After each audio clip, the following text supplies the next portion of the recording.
Hi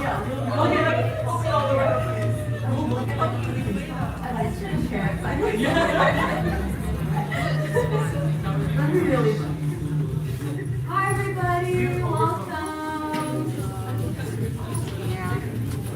Bonjour. Hola. Hola everybody.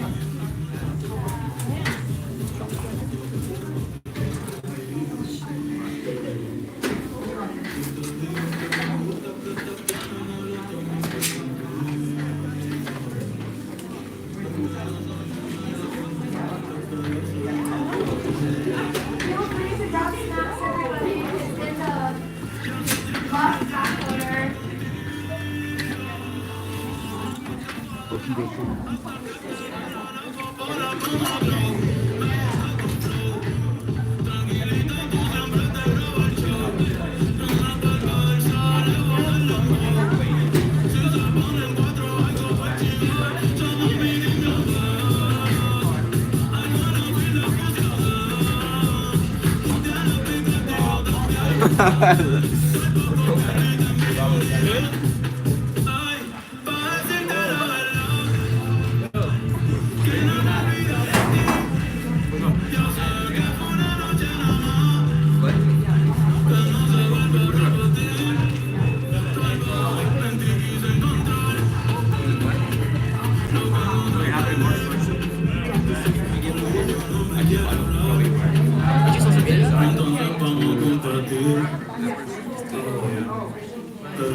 There's no sound.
I'll give you your chance to talk. So, like, you don't need to ask yourselves questions. I'll just have questions to talk.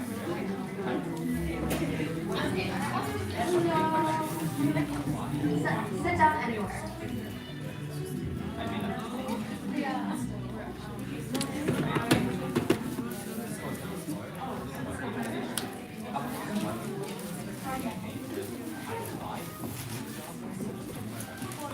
Cosa de familia no la tiene que escuchar. Capo con los capos y yo soy la mamá. Look that way. Hay niveles para todo en esta vida. Eso nadie conocía. Ni un amigo nuevo, ni una haría. Ni un amigo nuevo, ni una haría.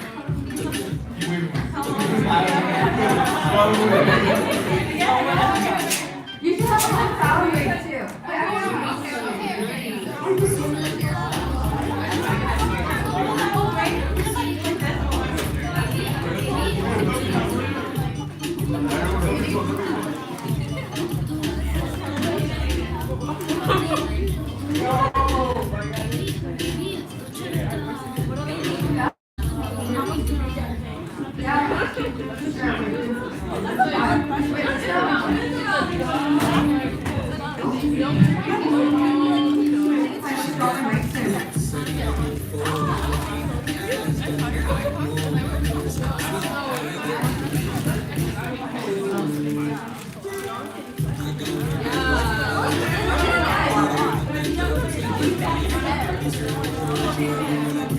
Wait, girl, are there any more waters for you?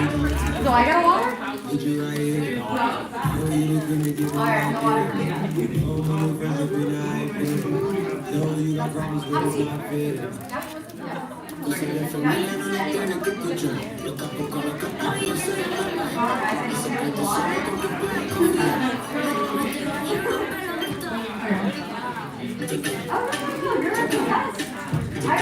just work here.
Welcome to the GBDA Co-op Panel. We're thrilled to have everyone here. Thank you for our amazing panelists for taking the time to join us and share their very valuable experiences.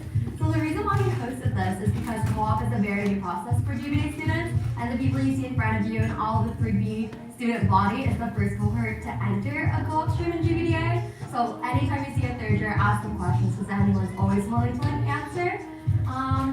So my name is Cindy. I'm currently the vice president of GBDA SOC. So yeah, I'm in my 3B as well. But yeah, okay. Next. So now, one second. Okay. Marianne can do the land acknowledgement. Over here.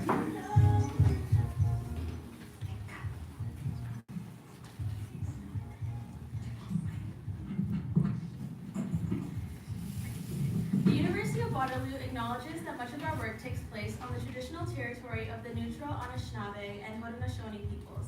Our main campus is situated on the Haldimand Tract, the land granted to the Six Nations that includes 6 miles on each side of the Grand River. Our active work towards reconciliation takes place across campuses through research, learning, teaching, and community building, and is coordinated within the Office of Indigenous Relations. Okay, so what's on the agenda for today is, so we're starting with opening remarks right now, and then the panel discussion might start sooner, might start right now. But at 6:45 and then at 7:30, probably earlier, will be our audience Q&A, and then at 8 p.m. will be networking, so you guys can mix and mingle, come up here, ask these people some questions, and yeah. Okay, so these are our panelists. So we have Rachi, Veronique, David, Aydan, Saskia, and Gaurav on the panel today. Do you guys want to go down the line and give a little overview about yourselves? Sure. Yeah. Okay. Hi, I'm Rachi. I'm an international student, so that's kind of my reason of being here. I navigated co-op. Being an international student, I worked for the university for their co-op department as their social media associate. So yeah, that's my story. Hi, I'm Veronique. I think I'm the only person over here that went abroad for the co-op term. So I worked at the National University of Singapore for research and doing some data analysis. Hi, I'm David. I work at the University of Waterloo, and my job was to market towards prospective students like yourselves. Hello, my name is Aydan. I'm probably the only one who did QA analyst for GBDA. I worked at theScore as the QA analyst. I'm Saskia. I worked for Financial Group. If you don't know, it's one of Canada's largest investment companies. It's also bilingual because it is a Quebec-based company. And there, I was able to do a lot of digital marketing, helping with all the different subsidiaries, such as private wealth, investments, and you name it. We probably did it all. So yeah, my specialty is mainly in digital marketing in terms of finance, high-level finance, and low-level finance. Awesome. My name is Gaurav. I think the thing that I bring to the table is I was hired as a UX designer, but I transitioned into a role as a product manager. So we can talk about sort of how, even if you're not hired in the role that you want, you can sort of make the best out of that. And I work at the WSIB Innovation Lab, which is under the government of Ontario. Again, hired as a UX designer, but as a product manager. Thank you. Yeah, that sounds really great. And the next part of this, before we get into asking our panelists some questions, is some audience engagement I have prepared. So Okay, so I know we're all like new and like entry level and like haven't really applied to jobs, so like raise your hand if you've ever like bombed an interview and like you knew it like midway through. Be honest. Right? Yeah. Like, I know most people here haven't applied to like Waterloo Works yet, but like raise your hand if you applied to like 30 jobs in a day. Yeah. Raise your hand if you've used ChatGPT to help you with your cover letter. Yeah.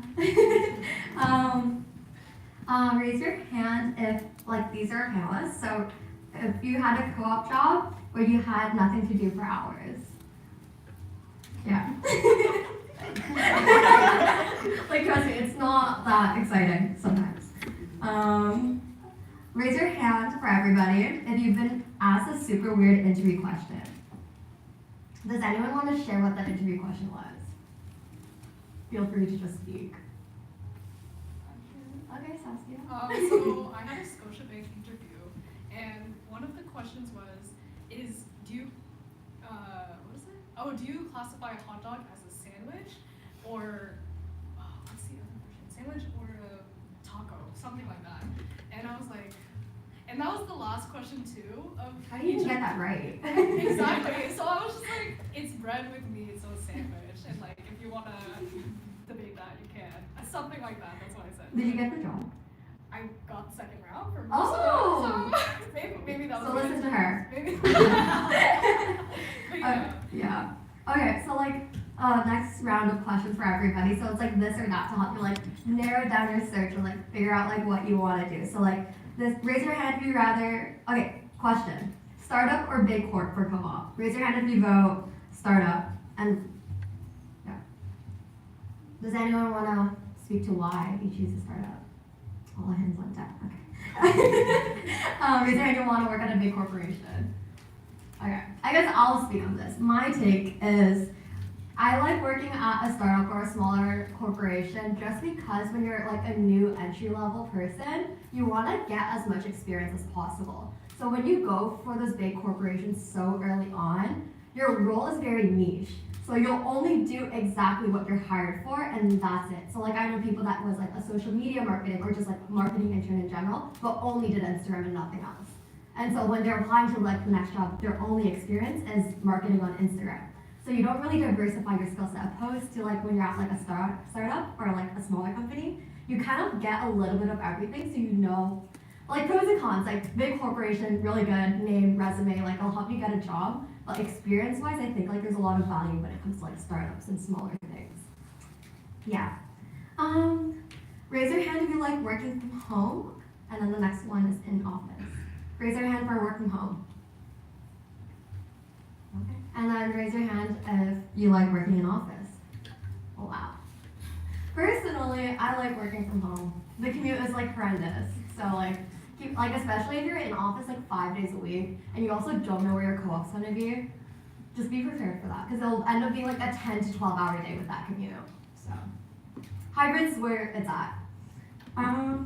So do you guys like to go to networking events or stalking hiring managers on LinkedIn? Raise your hand for networking events.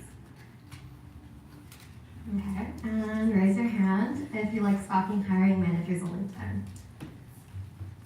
What do you guys do when you stalk hiring managers? You search up the name of the company. I know, but like, then what? You message them. Hey, you got jobs open. Oh, did they actually give you an interview? Usually you don't message the hiring manager, you message somebody who works in the department, and then they can put your name in for the hiring manager. Yes, that's exactly. Yeah. I think it's And then you easier like have a to coffee chat, you discuss like your stuff. Guys, when you're talking, project your voice. Sorry, Oh, yeah. sorry. Say it again, Cora. Say it again. Okay, I said, usually what I tend to do is I'll message someone in the company, not really like a hiring manager, but a UX person. So, when I was trying to get UX jobs. And I'd ask them for a coffee chat, we discuss UX related topics for like the first 30 minutes, and then I'd be like, hey, listen, I'm looking for a co-op student. If you guys have opportunities coming up, let me know. And then they'd probably be like, oh yeah, we're hiring, and then like I'll send your resume to the hiring manager. Usually by then we like formed a bond. Alright. Yeah. Okay, so we'll get into some like discussion prompts for everybody. So getting your first co-op. So I guess any of you six can answer this because I was gonna volunteer you, but you guys should just speak up. If one of you guys don't talk, I will volunteer you. Okay. Okay, so how did you secure your first, or we could go down the line. Audience vote. Do you want like one person, whoever wants to speak, or do you want them all to go down the line? Raise your hand for going down the line. Okay. Okay, so very first question. How did you secure your first co-op and what strategies worked well? I can speak on this. Okay. Being an international student, I already knew it would be a lot harder for me to get jobs, and my options would also be slightly less. So I applied to around 200 jobs in my first cycle. That's including Waterworks, Indeed, and LinkedIn. It's a lot. And out of those 200, I got 2 interviews and then 1 final job. My main strategy would be like, honestly, in this job market, it really is a probability number, so apply to as many as you can. No matter what, even if it's something like, let's say you want to do design, but there's not a lot of design jobs, it's one thing that we really noticed. There's a lot of marketing jobs. So I would say it's okay if you apply for those marketing jobs as well, because your design will help you for that. And you'll also get to, like Cindy said, if you go for a startup, you'll get to diversify your skills and you won't only be stuck doing marketing, you can work on design as well. So don't limit yourself, apply to as many as you can and as many various fields as you can. Does anyone else want to answer?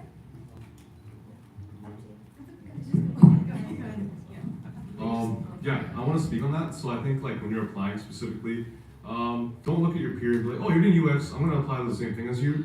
I think you guys should all apply to things that you truly believe in. Like you have the skills to do, and you can believe like you can actually grow in the field that you want to grow into.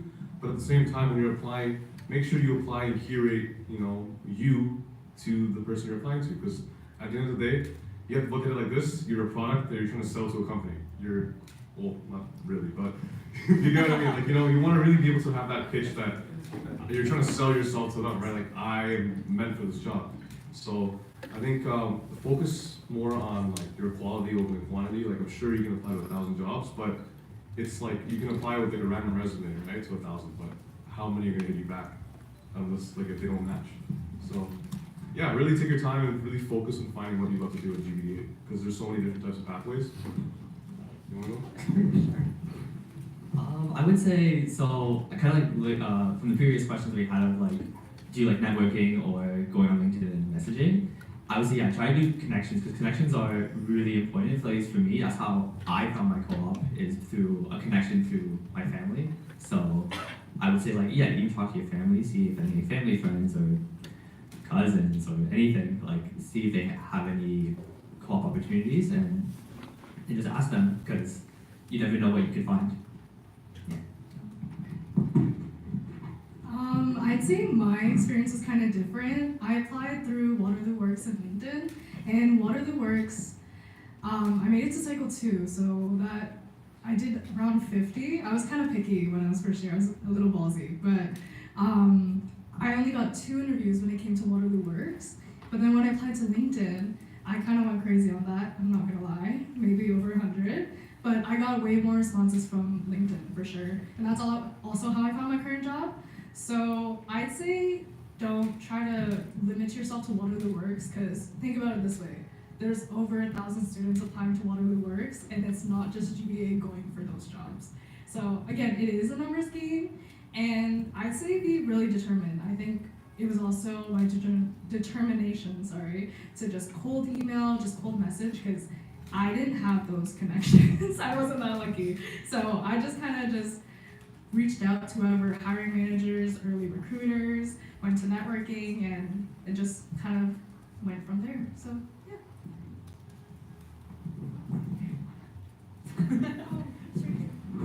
Thank you. My experience was a little bit of a combination of the advice that I could give, but my experience was I applied only through Waterworks. I applied for 26 jobs, so not a lot.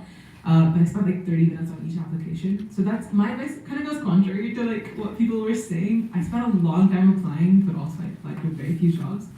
My reasoning there was, hey, if a company is choosing between a generic cover letter and a cover letter that's like that shows them exactly that you've thought about the job or you've talked to someone who's been in that job, they'd probably pick you.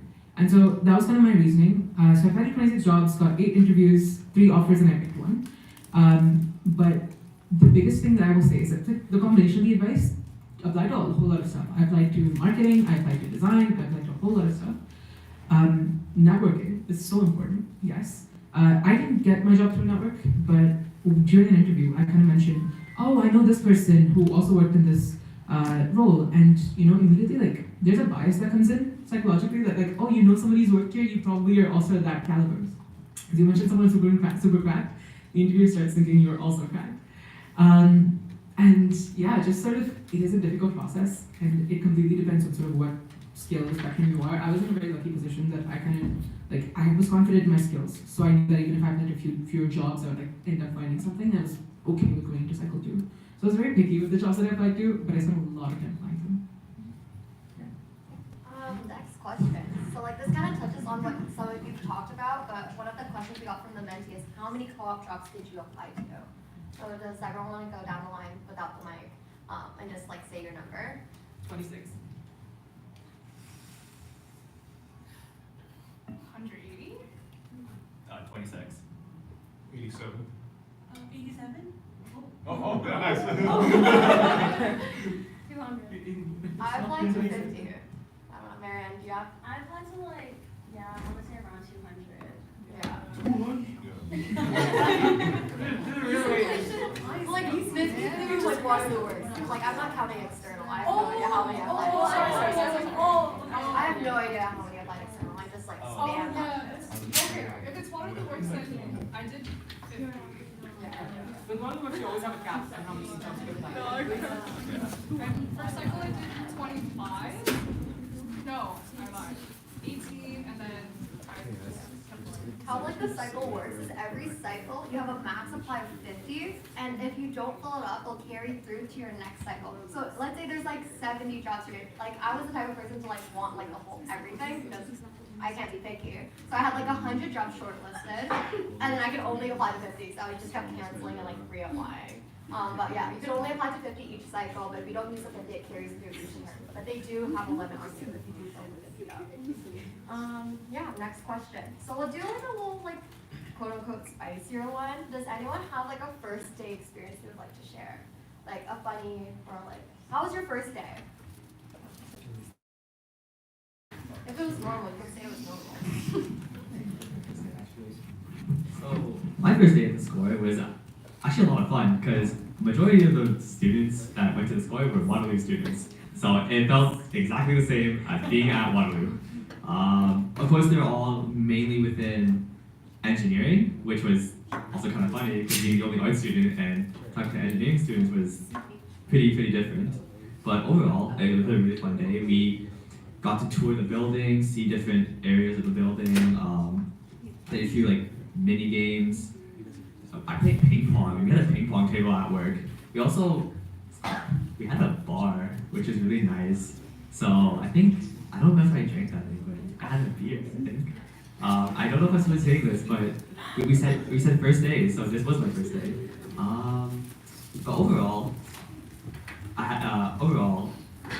my first day was a lot of fun. Just meeting the new co-ops, meeting the people I would more or less work with, and yeah. I have a really funny story. Okay, I'll let. I think you're all. Oh, you want the... Okay, yeah.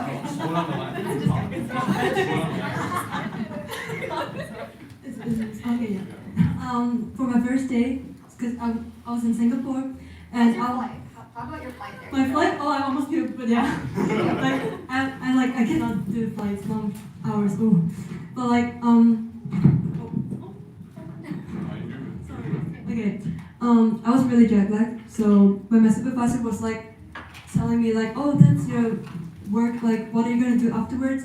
And I almost fell asleep in front of her. But I just like keep my eyes up and be like, just keep nodding. Just whatever your supervisor said, just keep nodding. And afterwards, my first task of the first day is to went into a master class and sit in. So I was in a lot of lectures, yes, even in co-op terms. So I don't know if it's like a good thing for co-op term, but I would say like, I have a really special co-op term, I think. Yes, that's a good story. Yeah, I wish I had as much fun as Aydan at theScore, but unfortunately, some office settings are not as fun. Like so let's just say like that's a like 1 out of 10 chance you'll have such a fun job. But but yeah, like here. No, I'm joking. My job was actually really fun. It's just the first day. It's a lot different than your typical. I'm gonna go to Stratford and sit in that class. It is very different. It's not like hanging out with your friends, at the plaza. I think the craziest thing for me was just kind of getting adjusted to that corporate setting. Being as like, I worked a lot of jobs before, right? Like, I've done a lot of labor jobs, I worked in retail, I worked in like a restaurant before, I've done a lot of customer service, but nothing compares to working in corporate. It is an interesting experience. I think I spent the whole day looking at slideshows, and then looking at company policies, and then reading through documentation that I had to do training for, and then scheduling the rest of my week just doing training. So, yeah, I really wish I was as fun too.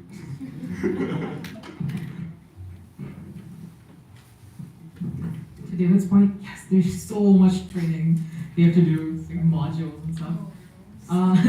It's like Waterloo learn all over again, but worse. My first day was very fun, actually. We showed up 30 minutes late with no devices. Okay, so the story there. I woke up super early. I was so ready for the first day, but we got there and we couldn't find the office. So pro tip, please go to your office beforehand. People there were super chill, but they were supposed to physically mail us the laptop, the work laptop, and I didn't receive it. And so I went into work without my work laptop. Everyone was setting things up, and I was like, I don't know what I'm supposed to be doing right now. But all of this to say, explain to your employer what happened. It wasn't in my control. I just hadn't received the package and I didn't know what to do. I was very lucky. My employer was super nice, and they were just like, okay, cool, no worries. Like, set this up later. We'll have a call or something. And yeah, but it was really funny showing up like half an hour late to your first day of work. They were okay with that. They were chill. Luckily there was somebody who came later than me, so it worked out. As long as you're not the late one, Right? I kind of want to talk about my first day, to be honest. Okay, so my first day, it was kind of like weird because I didn't really know what to do. So I like walked into office and like I met my manager. Like I've only met him on like virtually, like through my interviews. And like he came in like 40 minutes late, so I was there for like 40 minutes, just like twiddling my thumbs because I'm not access to anything. There was no onboarding yet. And then apparently he came in, he had a meeting like right then and there. And then he was like, I was like, oh, so like, what should I do? And he was like, strategize. And then he just left me on my birthday. He was like, strategize. I'm like, I don't really know what I'm supposed to be strategizing right now. So what I ended up doing, because I was like a digital marketing assistant or whatever, is I just went through all like the social media and like kind of made like notes on like how we could improve and like stuff like that. So that's what I did to quote unquote strategize. But yeah, so you actually like don't ever really know what you're doing during your co-op. So ask questions. Marianne, do you want to talk about your first day? Because there's only like 2 other third years, so might as well. My first day was really basic. Everyone was really nice. I was the only co-op or the only student in my office, so it was a little bit of like a learning curve being like the only person under the age of 20 there. Yeah, and like everyone else, under the age of 30 actually. What? All millennials, that's crazy. Yeah, all millennials. Working with millennials is a crazy experience. It is. It really is. Like I spoke about Roblox one time, and my coworker was like, "What is that?" I was like, "Oh, okay." It's a culture shift. Yeah, it really is. Yeah. Yeah. But yeah, it was really basic, really chill, lots of trading, like everyone said. All right. So next. Oh, yeah.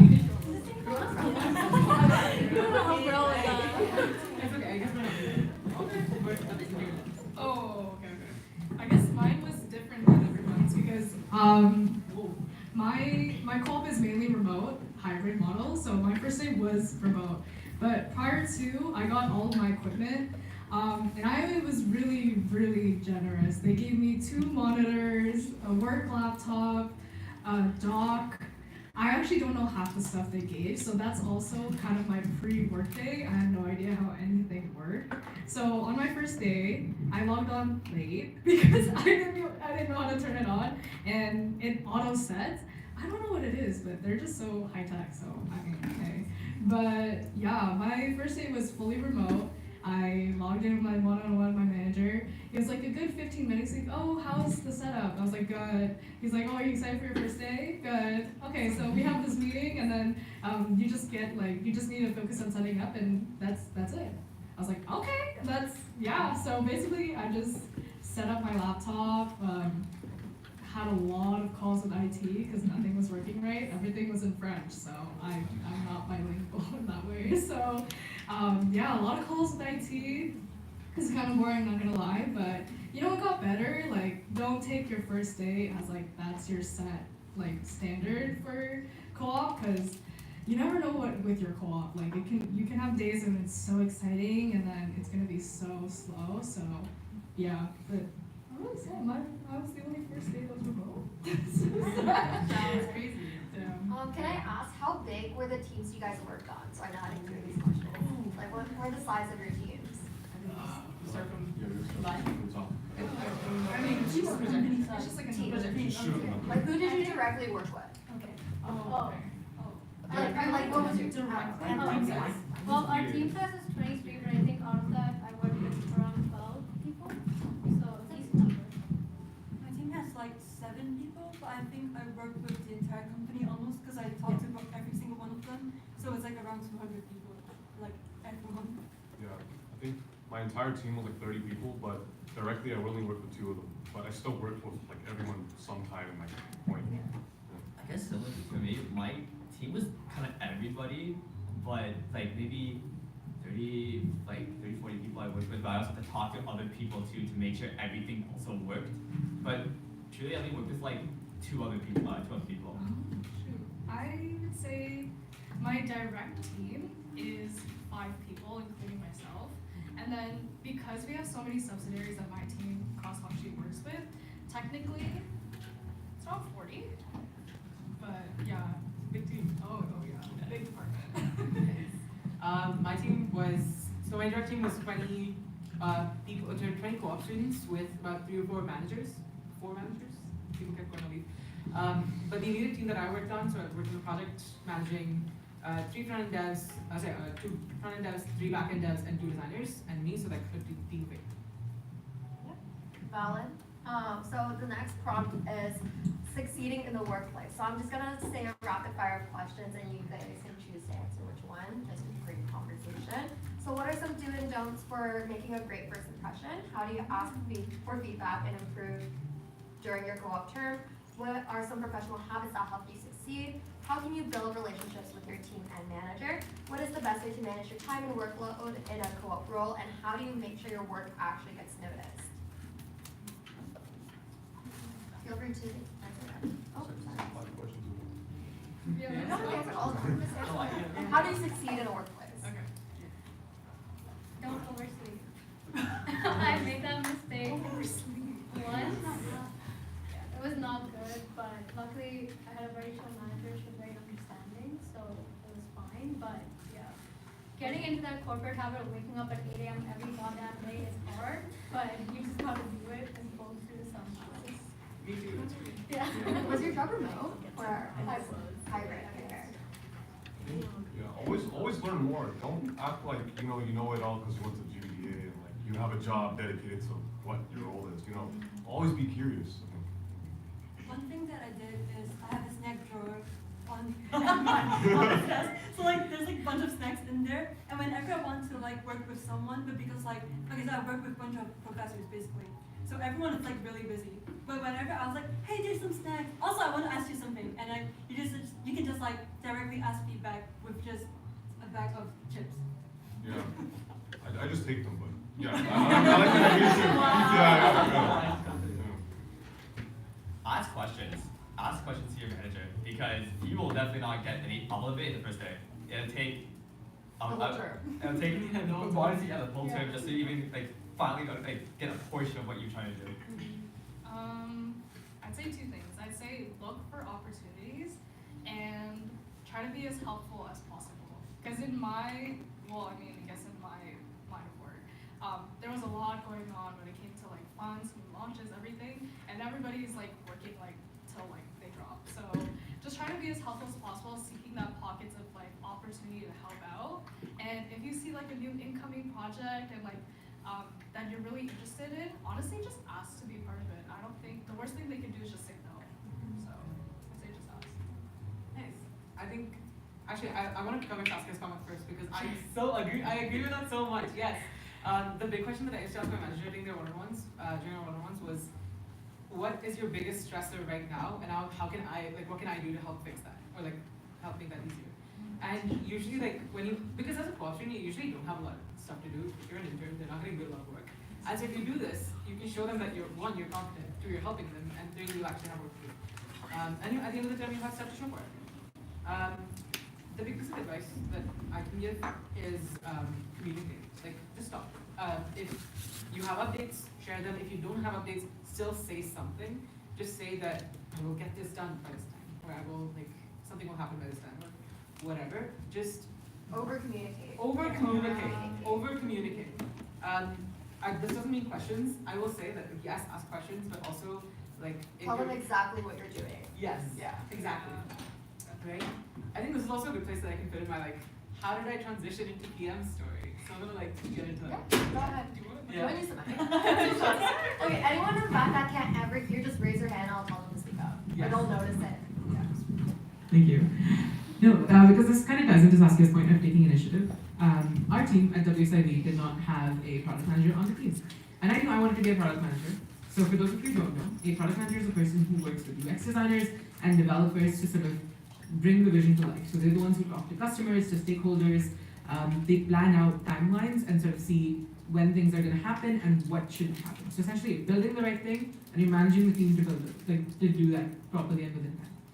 Right? And so they didn't have a product manager on the team.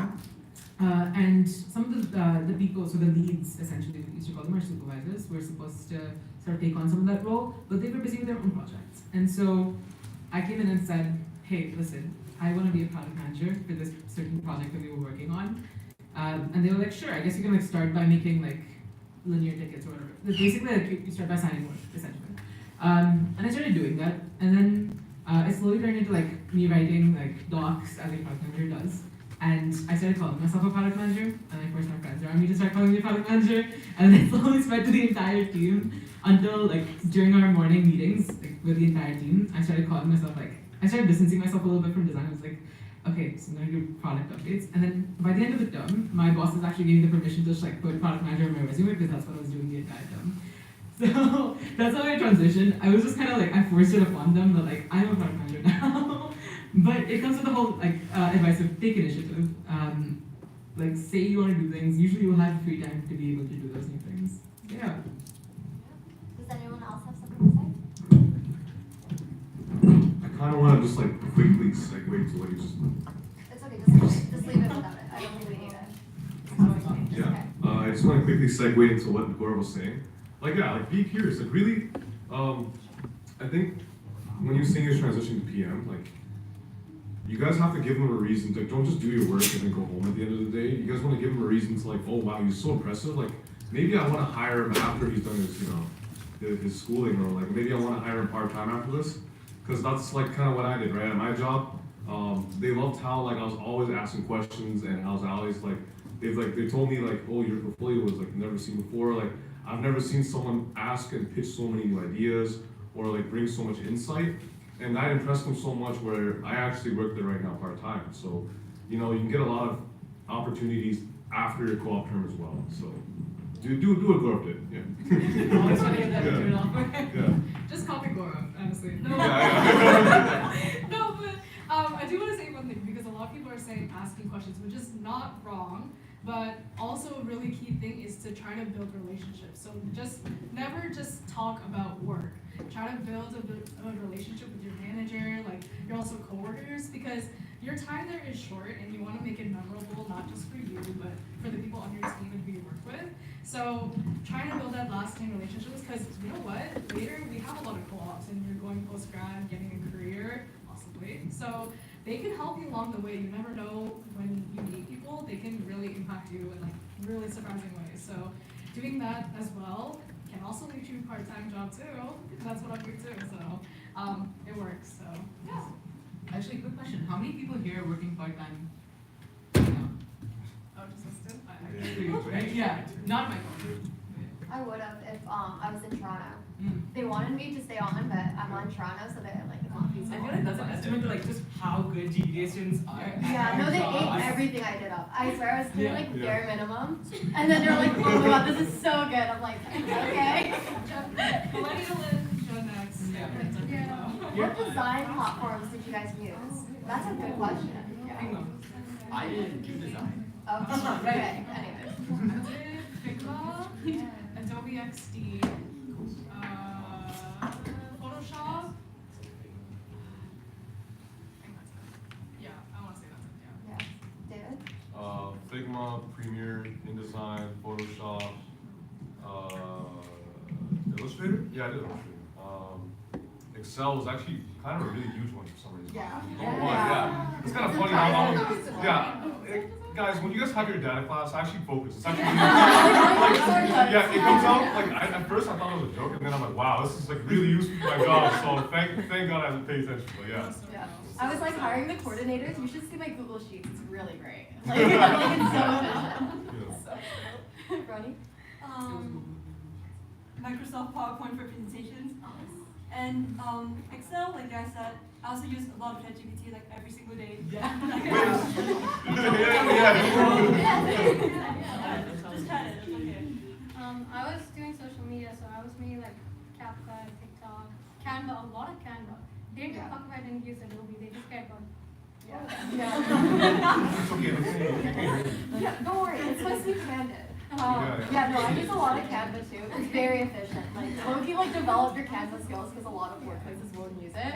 But, like, Figma's still good. I did a lot of Canva. The one time they made me do something on, like, Illustrator, I could have done it in 5 minutes on Canva, but it took me, like, 4 hours to do on Illustrator. I was like, and I asked my manager, I'm just like, oh, like, so what did you want me to use? And he was like, oh, do it on Illustrator. Okay. And then like it took me like forever to do it, and then like I think there was like feedback for it, and I was like, okay. And he's like, why is it taking you so long? Like, just use Canva. And I was like, I literally asked you what platform to use. And he was like, oh my god, next time like correct me. And I'm like, you're literally my manager, but I guess. Wait. So I was to say long-term relationships, like usually like the lowers the barriers. Yeah. Yeah. Yeah. Oh, also, if you guys went to product management, so many of you just gonna be writing docs all day, like Google Docs. That's all you see all day. Learn your shortcuts. Learn your shortcuts. Excel, Google Docs. Wait, but aside from Canva, just make sure you guys follow like your job's guidelines and Yeah. whatnot. I wasn't allowed to use Canva because we had to follow like brand assets that had to be created from scratch and all, like use proper fonts, color schemes, Yeah. color palettes. So be careful what Depends you on do. the job. Yeah, like some jobs actually can sue you if you use like a font that you're not allowed to. You find online. Yeah. Yeah, they have the legal right to sue you. So be careful with that. Yeah. Especially working with Just use what they tell you, but Yeah. Canva does help. Yeah, Canva does help to let you. So be careful. If they let you. Yeah. Okay. Wait, to say in a non-design aspect, I use Jira, Confluence, Datadog, Firebase. Yeah. So I did not do any.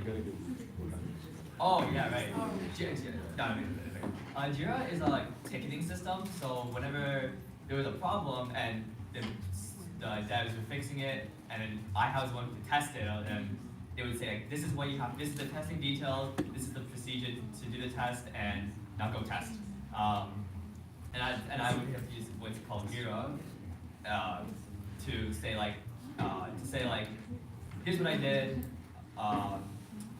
Here's like and just information about what I did and how I tested it and stuff like that. So honestly, I would say, yeah, as like we've all said, like look at the job description and see what they want, because that's gonna be exactly what you're gonna most likely use the whole time doing a co-op. Yeah. Yeah, Jira and Confluence are really slept on, but even if you work as a UX designer, product manager, developer, QA, you will need to learn Jira and Confluence. Whether that's on the job or before the job is whatever, but you should know at least what tickets look like and what sort of how work is assigned. So just for those who don't know, tickets are just how work will be assigned. Google it, but yeah, very important to know. Think of it like a Notion board, you know, like the task when you move from complete to in progress to done. That's essentially like big companies track projects Yeah. instead of our calendars. So. Next question. So the next discussion is going to be about overcoming challenges. So I'm going to do the same thing, say a bunch of questions. You guys can answer whichever one. What was the biggest challenge you faced in a co-op job and how did you handle it? How do you deal with imposter syndrome in a professional setting? What's the best way to recover from making a mistake at work? If your co-op job isn't what you expected, what should you do? How do you handle difficult coworkers or managers? Have you ever negotiated your co-op salary? How did it go? Wait, does anyone, wait, are you guys comfortable with sharing your pay? Sure. Yeah. If you don't want to share, you don't have to. Yeah, I'm not sure. I'm not telling you what I think. I didn't either. I was very happy. You know he's comfortable because he got the I highest. know. He's unpaid. No, but you should share the expectations. Like, don't accept 50 an hour. You know, unless y'all make 50 an hour. That's messed up. You're saying this was best?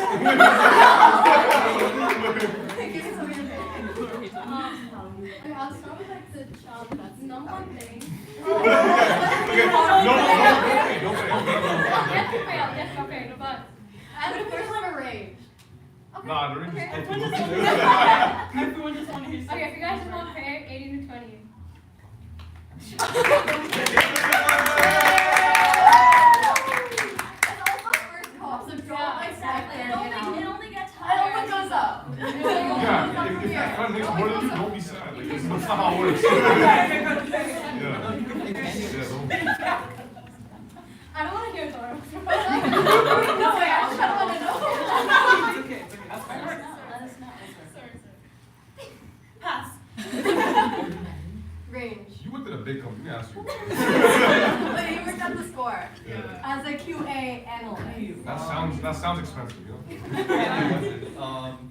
Range, I got paid between 20 to 30.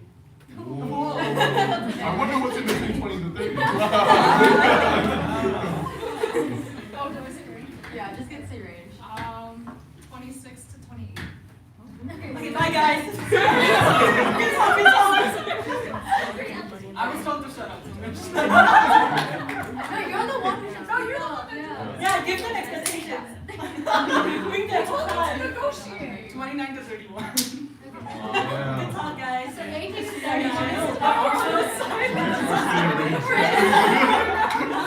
No, but also, I remember when co-op came out and we found out our salaries. I was walking around Stratford telling everyone to negotiate. Please I tried to negotiate. negotiate. They said no. I tried. Oh, yeah. I wrongly worded my email. Yeah. Actually, permission to share some specific numbers. Salary, I need to talk about how negotiation. Oh, for me? No, can I share mine? Yeah.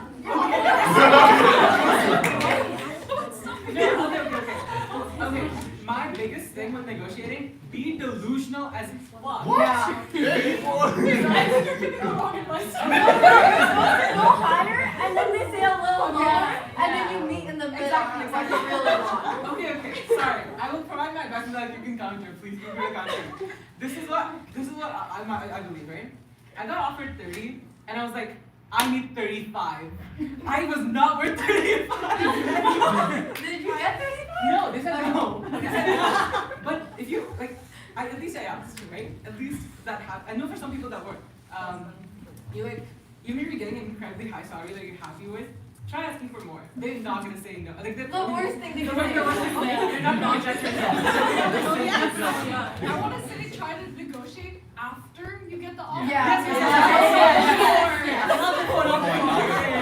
I'm not negotiating before. Once you have the paper, the offer, With the number on it, that's what you get. not before, not Yeah. during. I didn't know my salary before, so I did not negotiate before, guys. Nah, I don't know. I tried asking for a raise and they threatened to retract my offer. Wait, So did yeah, maybe let's not do that. Oh, you know what? Wait, what happened? They were like, excuse me, and I was like, oh, my bad. I will excuse myself in downtown. I'm sorry. Yeah, you gotta read the vibes in the room. You know what? I would say try to do a little bit more research. Yeah. See what they have, and then. Yeah. Broke ass company, they just.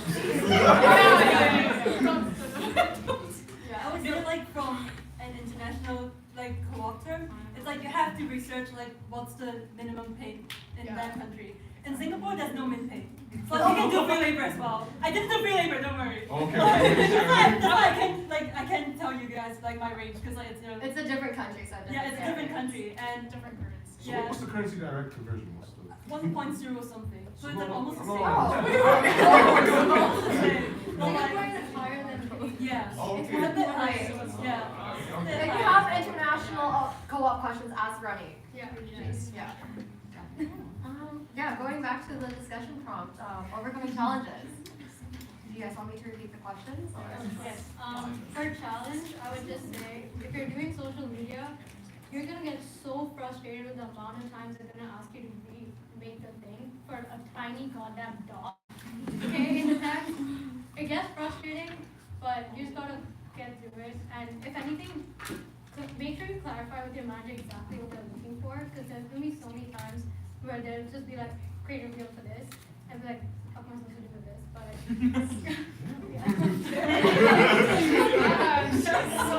and then they came back to me with 20 goddamn edits. I gave to them and then I gave to them. Yeah. That's probably gonna take up most of your long time, but just make, if you can. You're getting paid for this. You're getting Yeah. You're getting paid for this. Yeah. You're getting paid for your time.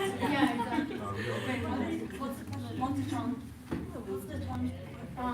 What was the biggest challenge you faced at co-op job? How did you deal with imposter syndrome? Best way to recover from making a mistake? If your co-op isn't what you expected, what should you do? How to handle difficult coworkers or managers? Yeah. Okay, so I bullshit too much about my data analysis skills in interview, so I got the role.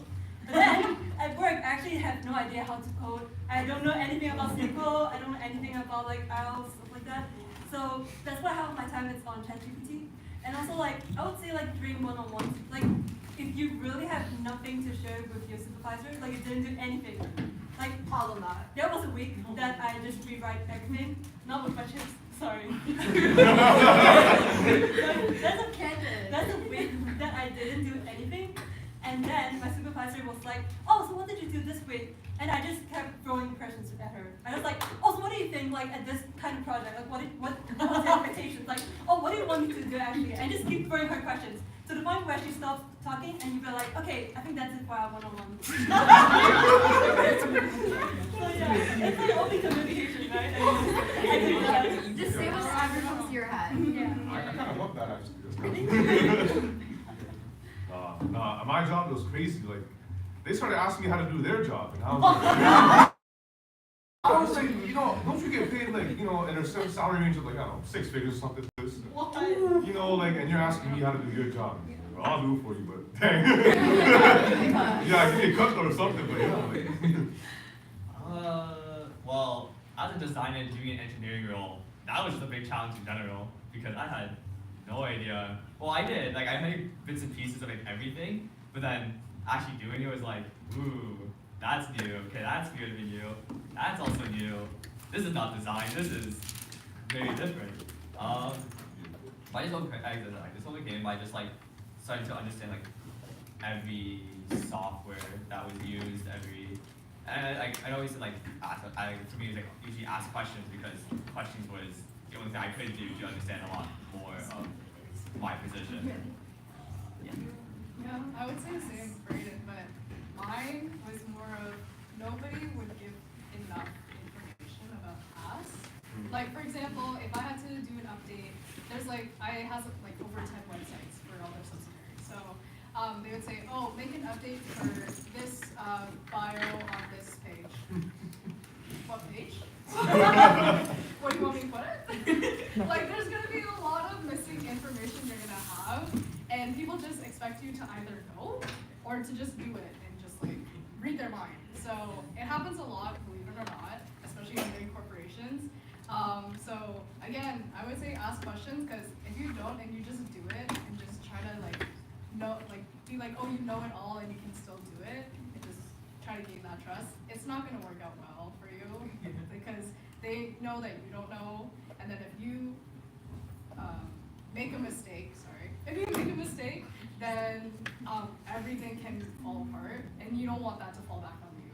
So safest bet, ask a question, ask how it probably works, how to actually do it, and then actually do it and not ask someone to do it. So, yeah. Alex, how many of you have taken GBDA 210?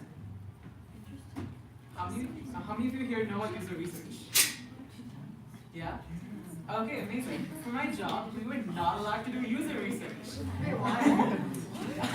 we were working, so we were working on a product, right?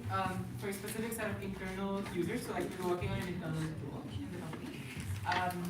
But we weren't, because it was like an AI tool, we weren't allowed to show it to the people and get their feedback because they get scared that we're automating away their job. That was not the goal at all. But also, if you start spreading stuff like that, there's mass hysteria in the company, which they did not want. And so we weren't allowed to do user research. And so I remember when we got the project brief, and we're like, okay, cool, we're working on this product, we know what this is. Cool, can we, like the immediate first step is you empathize, you talk to your users.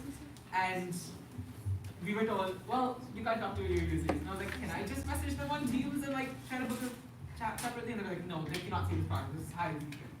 And so we ended up basically being in a situation where we couldn't do that. And there's moments like these in a sort of UX or product career that make you realize you have to be able to adapt your processes. So what you learn in 210 is just a set of like frameworks that you can use, but you probably won't get to use them, or you probably will not need to use them in a lot of different cases. So for example, the whole like P1, P0, P0, P1, P2 thing, we definitely did use that in co-op. User research, no, we couldn't do that. Double diamond, what is that? Sorry, during co-op, you're not gonna have a linear, straight like, oh, we empathize, define, idea, prototype. That's not gonna happen. You're gonna be like going back to the drawing board again and again. You're gonna have users coming back to you with extremely absurd requirements. Sometimes you're gonna have users come back and tell you the opposite of what they said in the previous meeting. And you have to deal with all of that. So the real world is a lot more complicated. So take what you learn in 210 and 310 as almost somewhat of like a base framework, but also you need to know that you might need to adapt this for your job. Yeah? All right, so next discussion prompt is like industry specific insights. So like this doesn't like roles, like it could be role specific or it could be like the industry you're in, because I know like a marketing job will differ if you're working in beauty and construction, you know? So I guess, how did your role differ depending whether you work in tech, design, marketing, or business? What are the most valuable skills for someone in your field? What's a common misconception about working in your industry? How do you keep up with industry trends and stand out? And are there any tools or software that help you succeed? Should I go first? Go for it. So, I don't know, wait, can I get a hands? Who likes marketing? Oh wow. Oh, wow. Hey, let's go. Hey guys. Okay, yeah. So misconception. Marketing is not just about making TikToks. I hope you guys know that. It's not TikTok. It's not learning how to use Canva. Like Canva, you don't really need to learn how to use it. So, but I do want to tell you guys, marketing is very full-fledged. So you should actually like brush up on like how to analyze industry trends. That data analysis course I said, like that's how marketers determine what's the best pivot for it. Thinking quickly on your feet, having critical thinking is extremely important. But also enjoying marketing is also really important, because you can just have an idea your boss tells you to do, but if you don't enjoy it, it's just gonna come out as a piece of pixels on the screen that no one's gonna look at. So, yeah, for marketing, really enjoy it if you want to do it. If not, try some things before you land on something, for sure. Marketing is very broad, so you'll like one thing out of marketing, but you might not like. So like, what's marketing? Like event planning, coordination, sales. So many different things. Like marketing's a very big one. Yeah. To add to David's thing, I've been doing social media for like 4 years now, and then now that I did my first co-op in social media, I now want to do it again because it's really different. really different when you have to do it for a company. Because there's so much brand that you have to stick with. You cannot deviate from that. And but it could just be like a company thing. Yeah, like it was very specific to mine. Don't take this for everyone. But for mine, I felt like I didn't have as much creative freedom. So now I want to try more for sales or BD, something else, make some more money hopefully get to Gaurav's level. But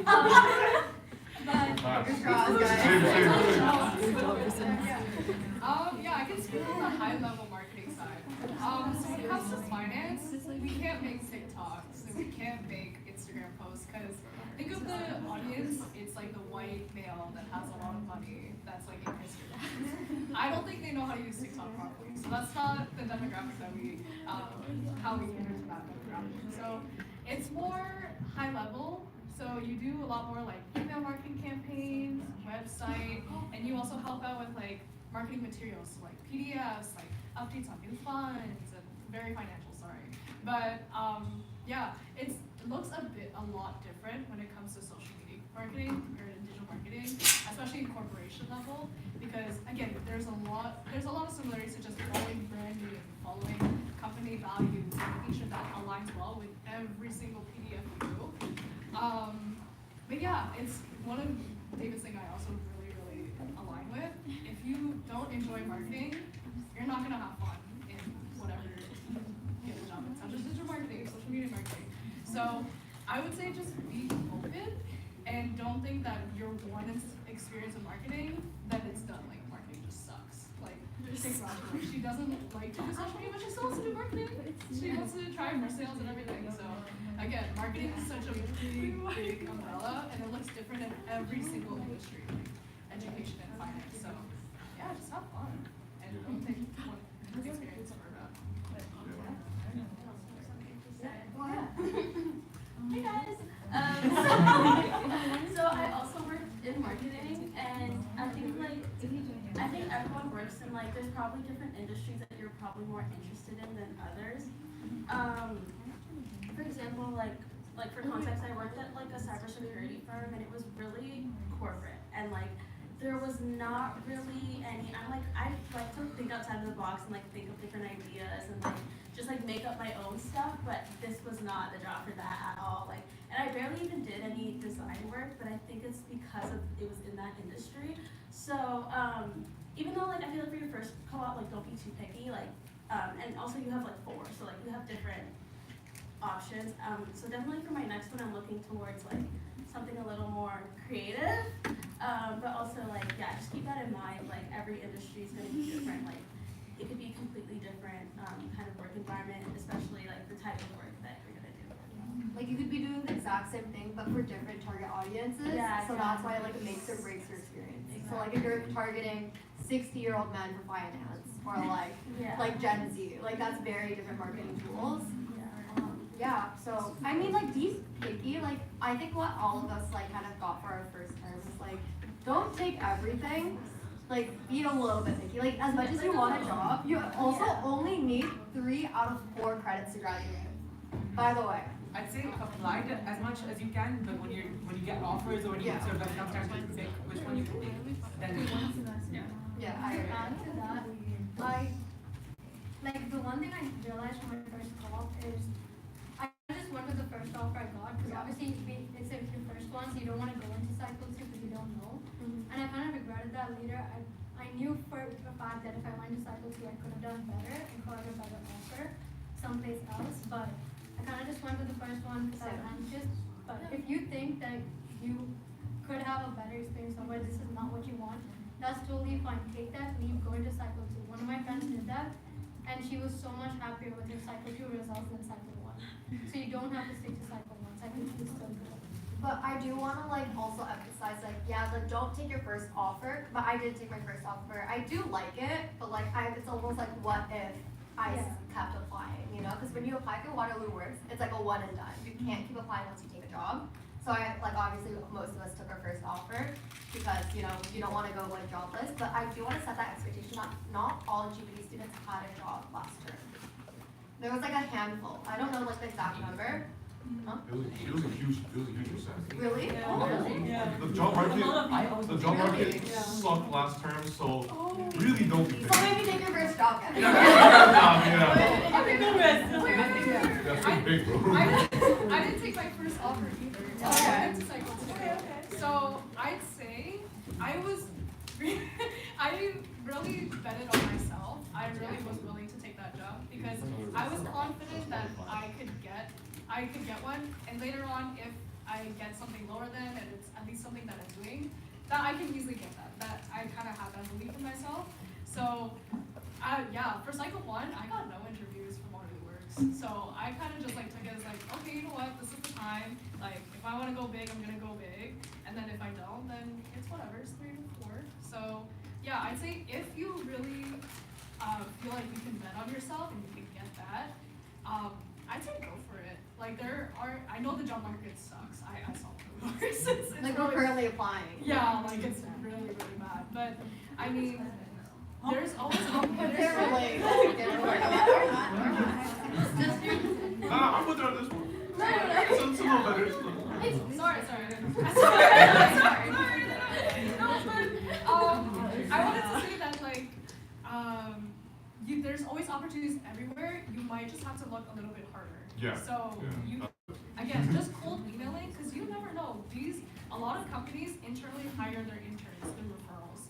So if you like reach out to cold emailing a recruiter and they respond, that's a really good sign. And then you have a coffee chat with them. They're like, oh yeah, we can definitely refer you, and then just go straight out to final round.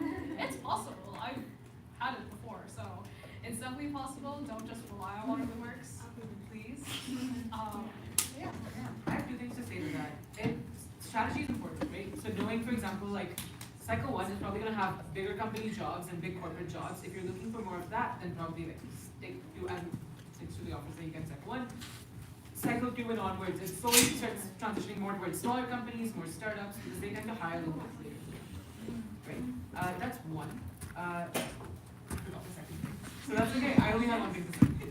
Alright. Does everyone want to go through where you what platform you guys got your job from? I think that might be insightful. Raji? Waterloo Works. External. Waterloo Works. Waterloo Works and LinkedIn. Waterloo Works. Oh, really? Yeah, but guys, wait, you know what? Okay, I'll just say this really quickly. I didn't get my job until after the last cycle ended. So all I'm gonna say is that if you go through all 5 cycles and you're losing hope, don't, because I got my job after like all the cycles were ending and like everything just became automatic. It was like really weird. It was literally like the last week of August and I was like panicking. But like don't lose hope because there's still possibility.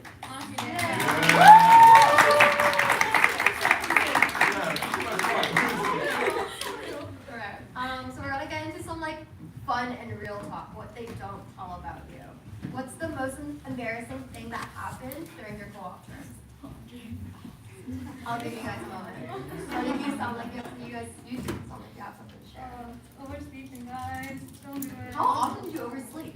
It was once, but obviously like that. Were they deal- strict? Were they strict?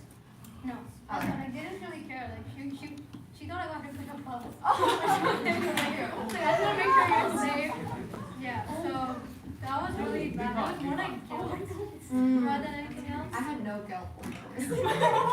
No, because she was so nice. So I was like, fuck, like, she's such a nice person. But yeah, I think that was probably the worst thing. So It depends on your workplace, because personally, so I did a hybrid model, so I was like only 1 to 2 days in person, and I could pick whatever days I wanted to. And like whenever I was at home, so our main communication was on Teams. So the workday was from like 9 to 5. I just woke up, turned my activity notice off to active, and went back to bed till like 10 to 11, and then I'd slowly roll out of bed, do like an hour of work, and then take my hour lunch. No, but like this is an authentic experience. Oh, yeah, you can't say that to them. Work hard. Okay, 1 second. I have another. I want to add to that bad example. wait, Sorry, one step. Because you were able to do that, but in my day-to-day, my work starts at 8:30 a.m. I'm supposed to, like, my manager texts me at 8:40 a.m. And then I'm like 9 a.m., 9:10, I'm talking to 10 different people already. No, when I didn't have meetings, I would do that. No, not meetings, just on text. Wait. It has to be Wait. like- The only reason why I say don't do it is because I had one of my coworkers have like a horrible work term rating because they saw their team status. They saw their team status disappear for like 30 minutes at a time, and they knew where they were going. Okay, they knew they were sleeping or like they were like doing something or like they were driving. Like you could not be doing that because they will find out one way or another. It all depends on your manager. I'm not saying Depends on your manager. I'm not saying do it, but really be on your A game when you're at work. It's like your first, like remember, this is like a 4-month job. You gotta show them you're the shit, right?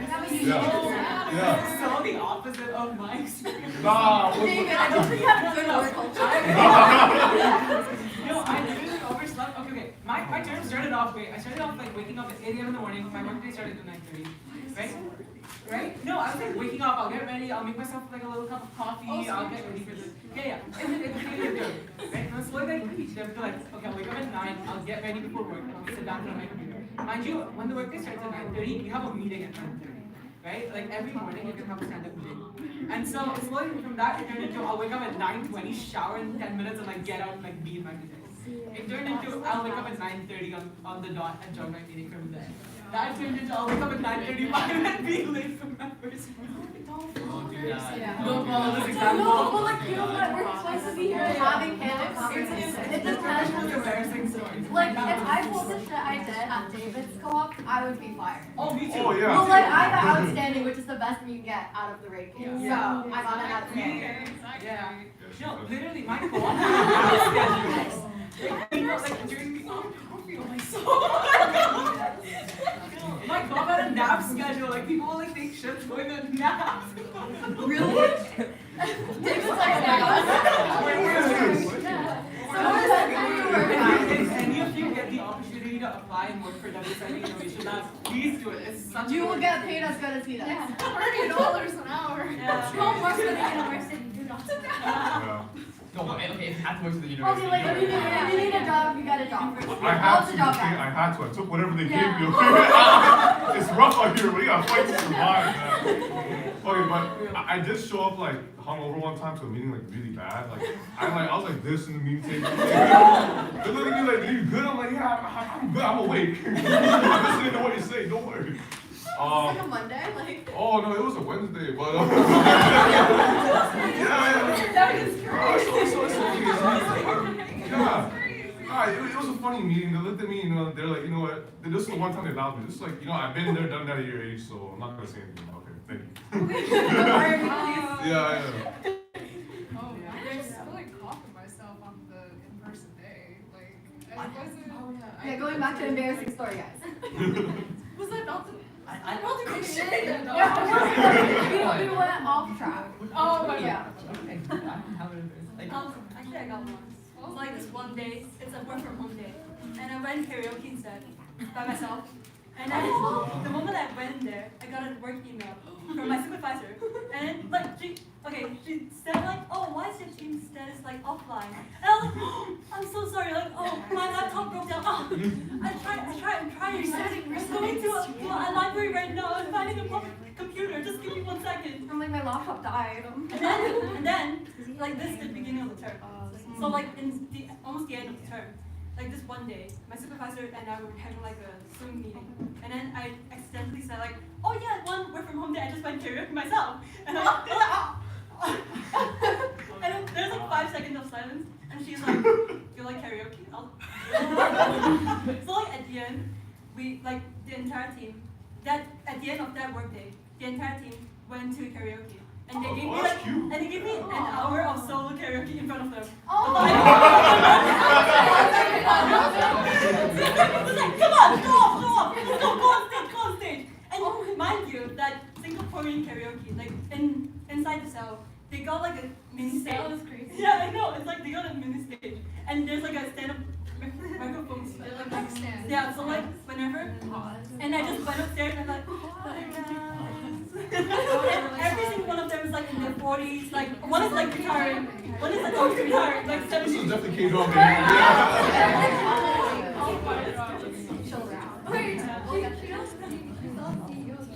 Yeah, I saw the CD. I actually think I got one. Okay, so we did not bingo night, trivia night for work. And of course you're not supposed to use your phones or anything. So we were just playing around. I didn't know any of the answers. I had maybe like 2 answers and then called it a day. But I was waiting for one message from my manager. So I opened my phone to look at it, and one person said, "Hey, he's on his phone," and I was like, "But like," and everyone said, "Ooh," and I was like, "Come on!" I was so scared. I was so scared. I was like, "Oh, it's all over. Like, I'm actually getting called out now." Bro, whoever that was, that's your op. Yeah, why are you switching at work? It wasn't even a co-op person, it was a full-timer. I was like, "Oh, it's actually so over. It's so over." I was like, done on the heads. I don't do anymore. That's okay. Any other embarrassing stories? Oh, yeah. Saskia or Marianne, you guys know. You go first. Oh, Panelists. okay. It's just my fault. No, it's kind because my role is kind of remote and hybrid-ish, we can go office anytime we want, but there's certain times like Christmas parties, so that was the one time. The Christmas party, I think over 1,000 people attended because, again, most people are remote, so people are meeting for the first time, and I have my camera off sometimes when it comes to the very bigger meetings, because I don't really want people, like, I don't know you that well.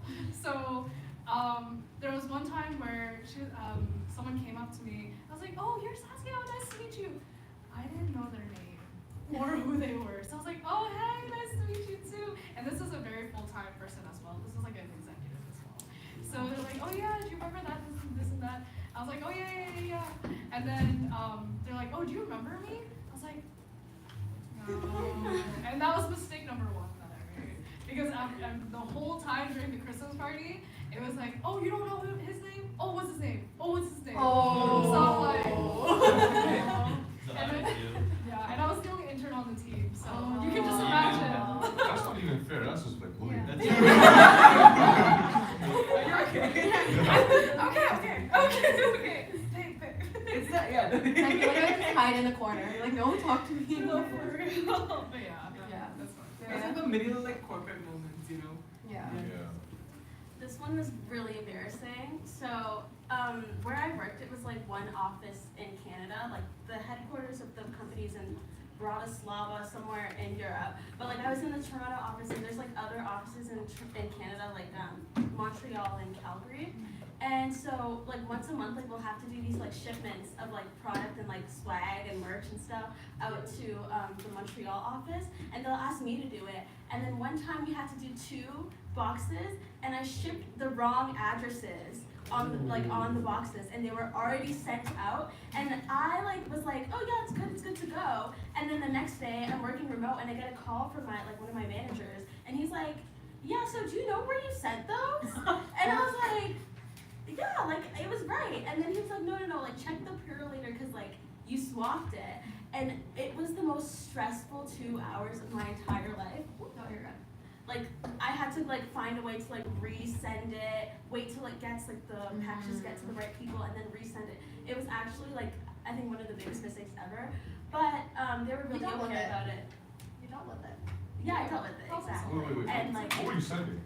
it was like it wasn't even merch actually this time. It was our like cybersecurity home office. Oh my god!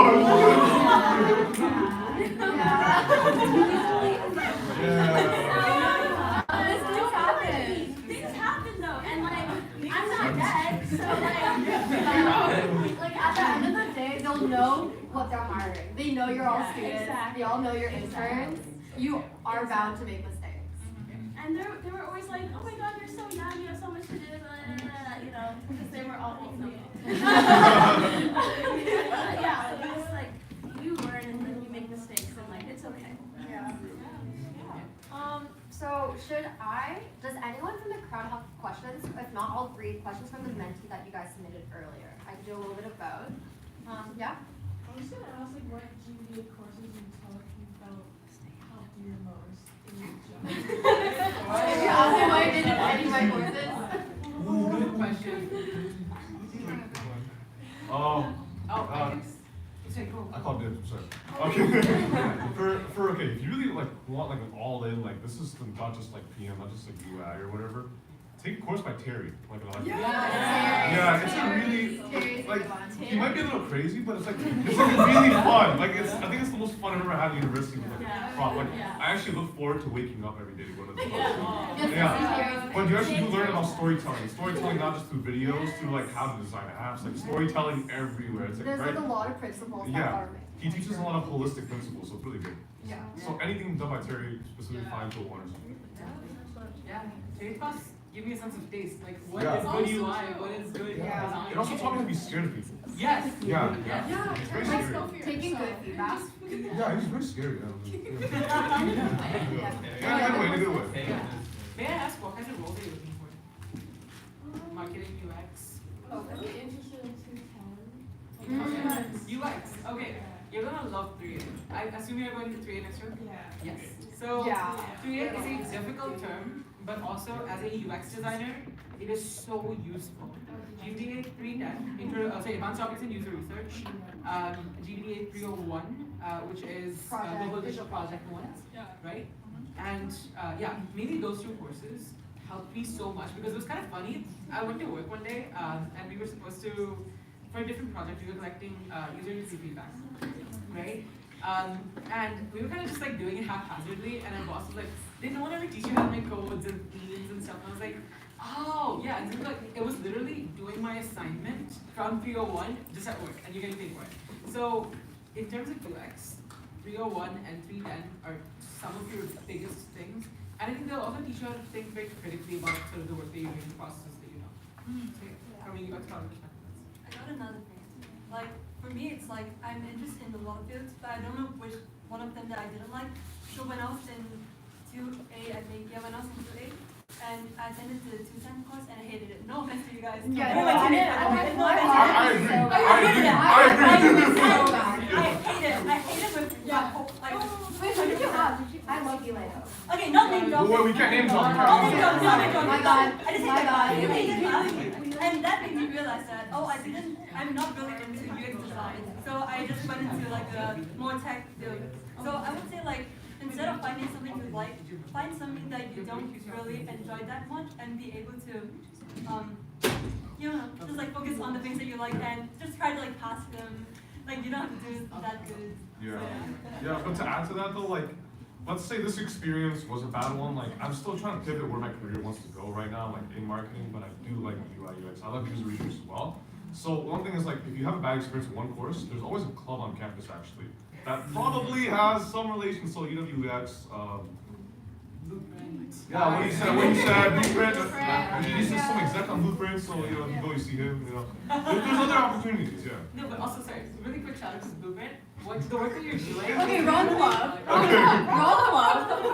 Wrong club. GBDA Students. So, shout out to Blueprint. Guys, we're in GBDA Stock. I know, but the work that you'll be doing there is the same work that you'll be doing at a job. So it's very good to gain those experiences. And for Blueprint, you can explore roles ahead of time because he's I was a product designer and then I switched to product manager. there you go. And now I'm a content strategist, so like there's a lot of different roles you can explore in Blueprint and Waterloo in general. Yes. I do also want to say that the ones I use the most is 310 and what's Terry's class 202. Because I'm in digital marketing, so I use both UX and marketing a lot. And especially Terry's, the final project, I don't know if it's the same now, but I think we have to like redesign a brand. Have a whole slideshow. I genuinely put that on my portfolio and talk about at least every other interview. And they were honestly really impressed. And I showed them the slide and everything, so go to show. That's how I got my job. They said they liked that one project and it stood out the most. And I was like, thank you! Yeah, Cinnabon! Everybody in GBDA knows this project. There you go. No, it's nice. Yeah, nice job, Nice job. Yeah. And I want to say the principles you learned too is really helpful. Wait, David, what's your portfolio? Oh. I'll put you on blast. DavidLam.online. Oh yeah, guys, buy your own domains. It's really fun. Yeah. It's not that expensive. And Like it's a long-term investment. Yeah. do it when you're like looking for calls. Don't do this. And think about all like especially 310, 210, and 2. You can use it for your portfolio. Wait, when'd you make it on? That's a Cinnabon mock-up. Oh, I did some Webflow, so you'll learn it. Webflow! You also can get a free. Yeah, that was good. 2004. That's crazy.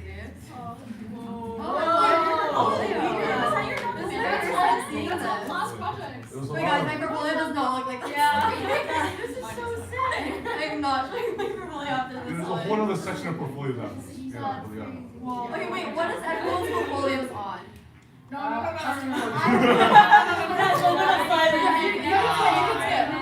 Just so people know, like, have an idea of what people make portfolios. You can skip. Veronique, What did you make it on? Yeah. No, you don't have to say your like what platform do you use to make it? Webflow. We're not putting everyone on blast here. Don't use Framer. Don't use Framer. Okay. For the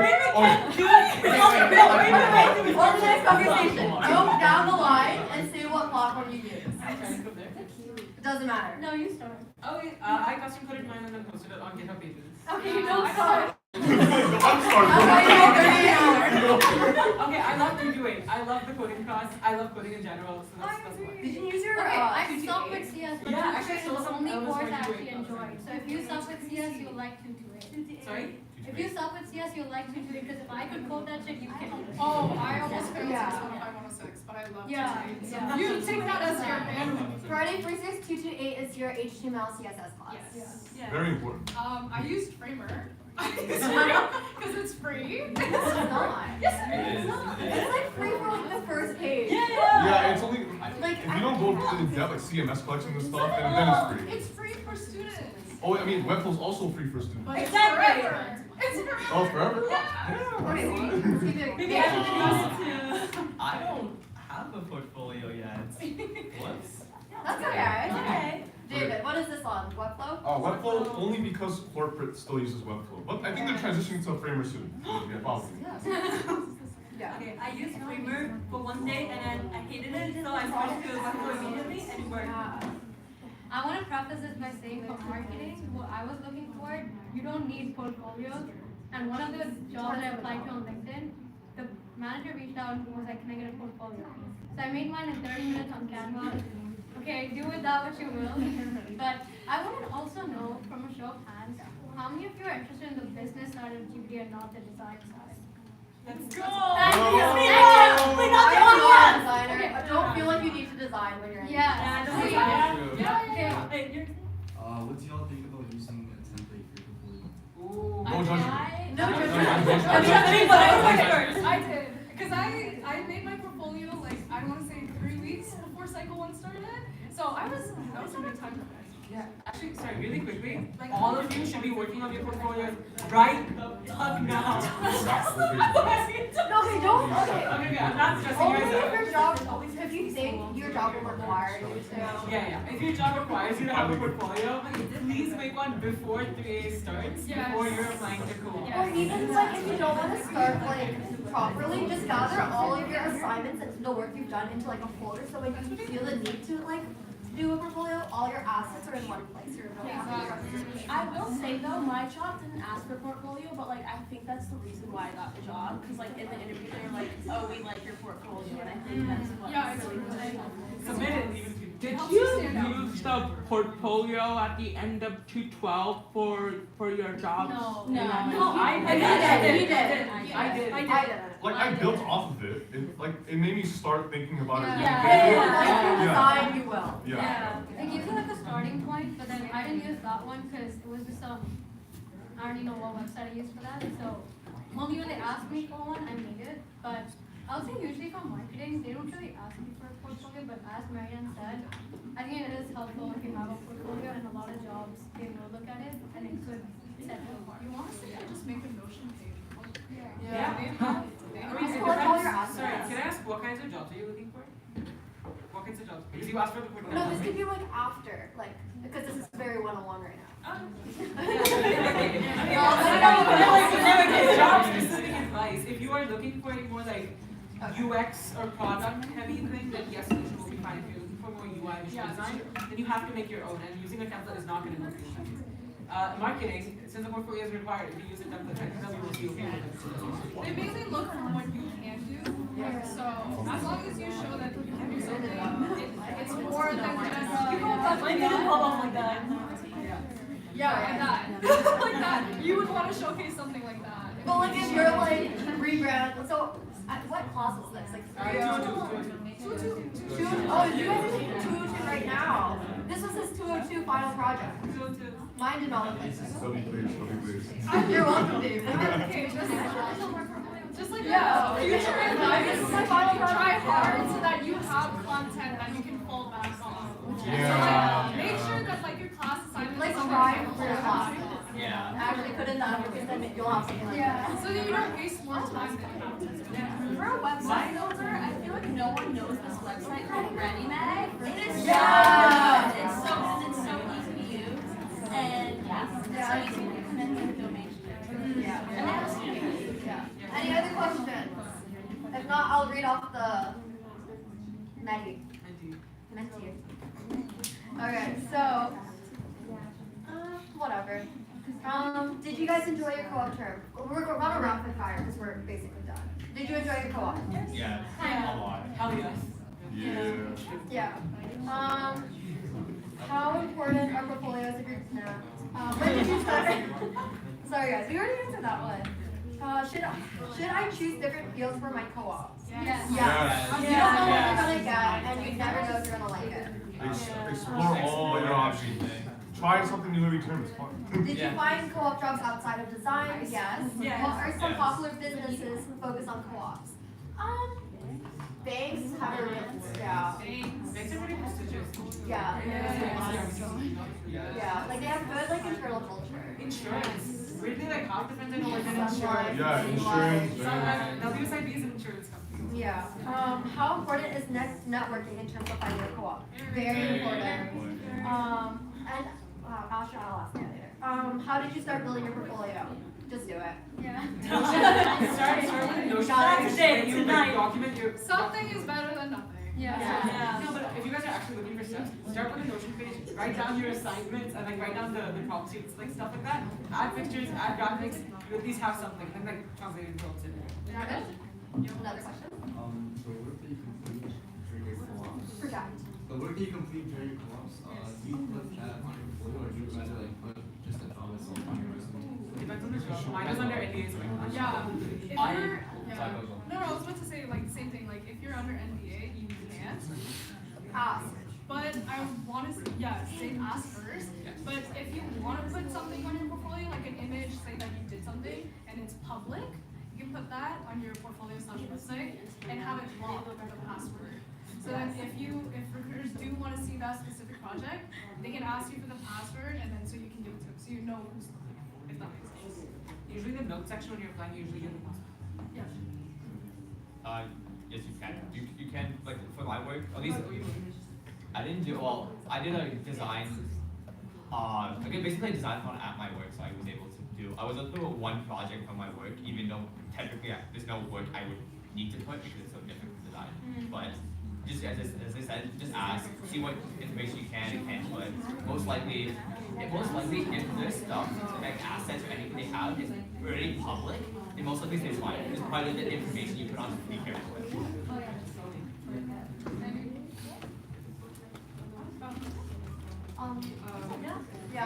If you want to check out David's portfolio for info, it's at. Yes.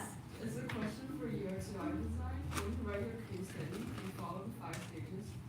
I try to, but also I realized that as you grow, like as you become a more seasoned designer, it's harder and harder to follow the 5 steps because, for example, for work, I wasn't able to follow those 5 steps. I did not have user research at all. And so you frame your case study in that way, but you tell them like I wasn't able to do the step, or usually what they're trying to actually see is not that you follow the 5 steps, but that you iterate on your work. So at define, be like, oh, we realized this. Oh, sorry, we realized this. We went back to the inside space. Yeah. They want to see. I mean, no, use the words. They need to see keywords, but also don't just show the 5 steps. Show that you iterated on the 5 steps. Let them get it. Next question. Anyone from the audience, or should I do another mentee? Okay. How do you apply for summer internships? What website should I look for? LinkedIn. Be a LinkedIn warrior. I sign up for newsletters on LinkedIn. like, have you seen those posts, like, oh, like one of those, and they'll send you, like, newsletters? Really? Those newsletters. Why? Because they just, like, honestly just spam you, and then if they spam you a week, you're not gonna look at it. Yeah, I haven't looked at them. But it's a job board. And also, they, like, your footprint is out there. So if you put your email there, Yeah, it's easy it's to already find out there. So, Well, if you want to target companies, go to their website and sign up for their job, like, alerts. Because you'll literally be the first one to get notified when they post something. Yes. Like, I've signed up for something like literally like a year ago, and I get internships right now because they're just sending it to me directly. So go to specific companies that you want to work at, and they'll send it to you. when it comes to like bigger companies, especially bigger banks, I would really, really highly recommend emailing early or campus recruiters. Because those are the people that are reaching out to all the different interns, hiring for all the intern roles. And a lot of the big companies such as RBC, I think, and Scotiabank, they do coffee chats ahead of the recruitment cycle. So you have the opportunity to talk to these recruiters, be like, oh hey, I'm really interested in this. What roles do you think I should apply to? What do you guys look for in a resume? And so you know that before you apply. And you also have that relationship with the hiring manager. Yeah. So it's really easy. You can be like, oh yeah, I met you at this, and you gave me some tips about my resume, blah, blah, blah, something really memorable. And they're like, oh yeah, okay, I'll just send your resume over to the hiring manager. And there you go. Just one simple thing. Yeah. You like find these people on LinkedIn? Yeah, so it's a process. You go under, say, the company name, you look them up on LinkedIn. There's a section called people, and then there's a search bar, so you say campus. The keywords are either early, campus recruiter, or talent acquisition manager, something like that. And then you set the location for Canada. Yeah. Especially when you're looking for bigger companies, people are working from US and like Europe, so you want to make sure that you're getting the right person and not somewhere that someone that doesn't even live in the country. Do you have any tips? To follow up on that, also, like, even if you're not networking with them, it's good to know who the recruiter is, because usually what I did was I put their name in the algorithms, so to address them to a specific person, right? It's more personal. Yeah, exactly. And so, like, yeah, do exactly what you said. Saskia, do you have any tips for when people are reaching out to these recruiters? What's your message? What's your like go-to like headline? Because like you only have a few words when you send them a message and you're not connected to. So how do you stand out? If you're not connected? I have sent a lot so far, and I find that the one that is most read and replied to is really, really short. You don't want to oversell yourself, because think about it this way, these people get so many similar emails, and you really want to stand out, especially when you're just applying or you really want the job, right? So what I do for my header, I do interest in the name, and I put the job ID, because that's how people can easily go on Workday and be like, oh, this is the one that they're talking about, and then read the job description and be really specific. So say like you're applying for UX stuff.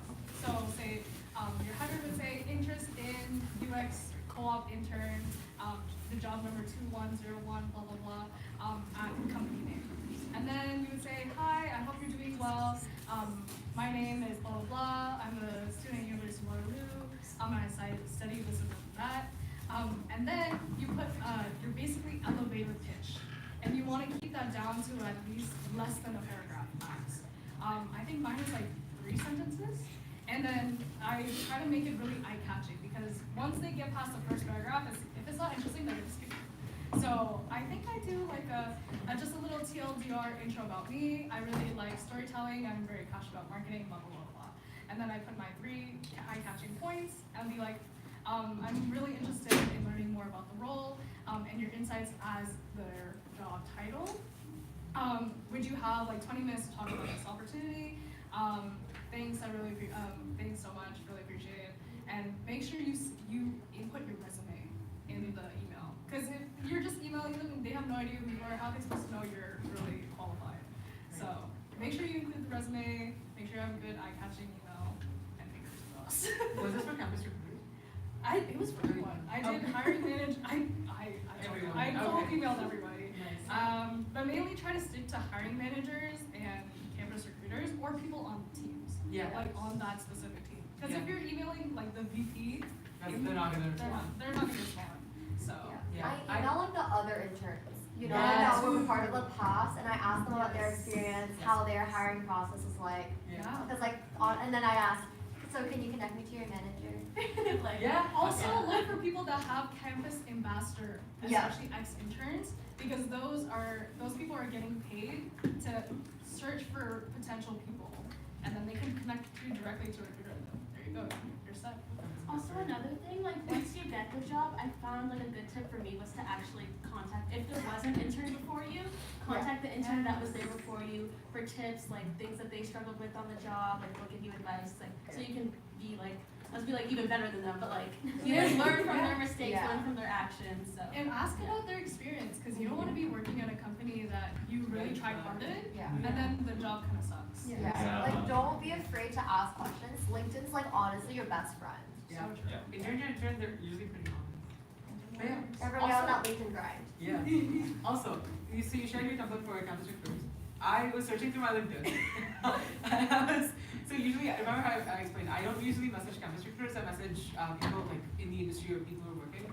And so I found my terms that I used to message them in first year when I was trying to look for a job.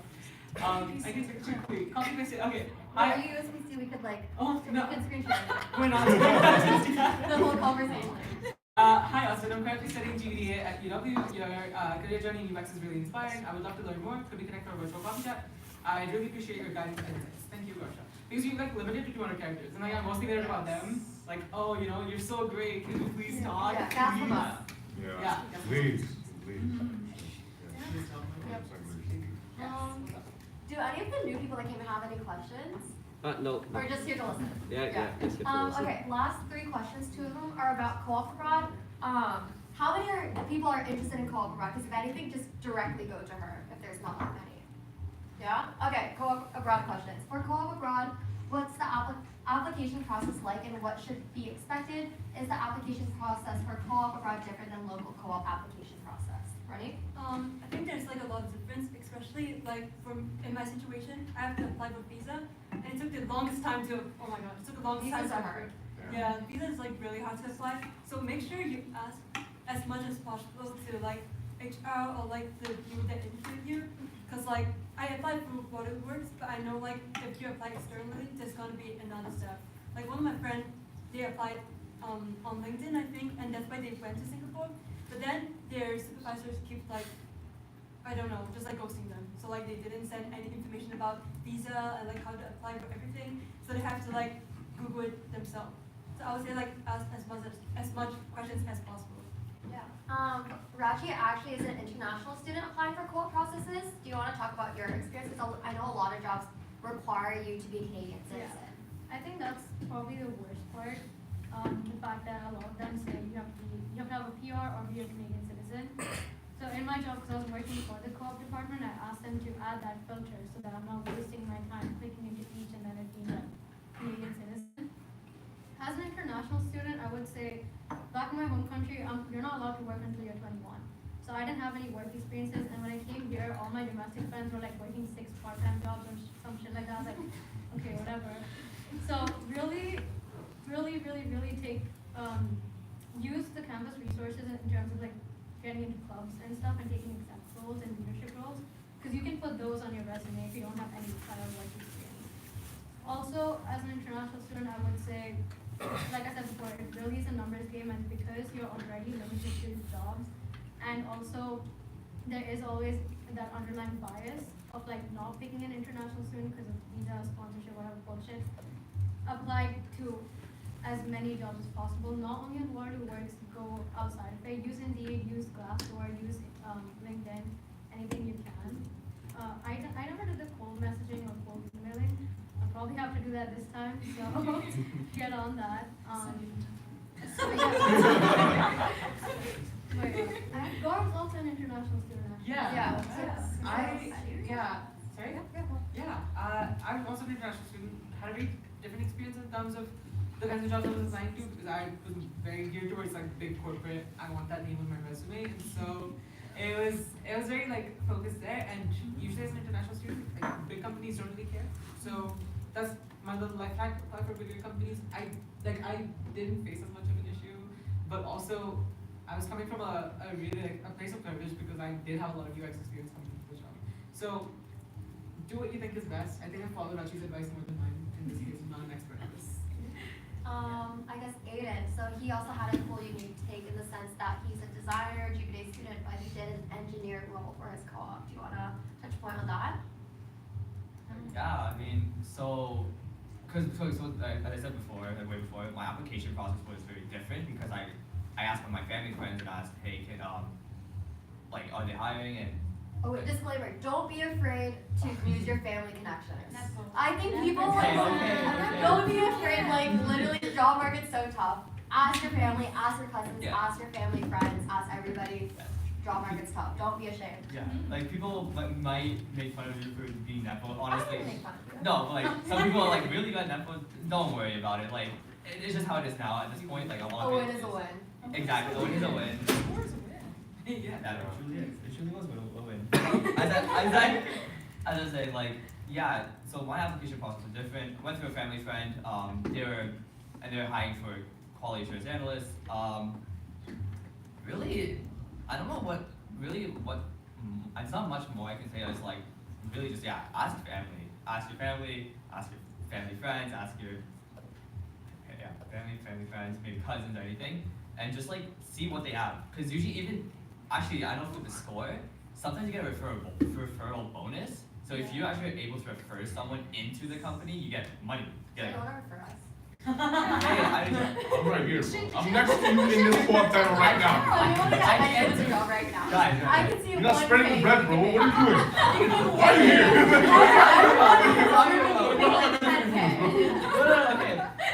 I would love to refer people. Problem, half of them are engineering positions. I got it.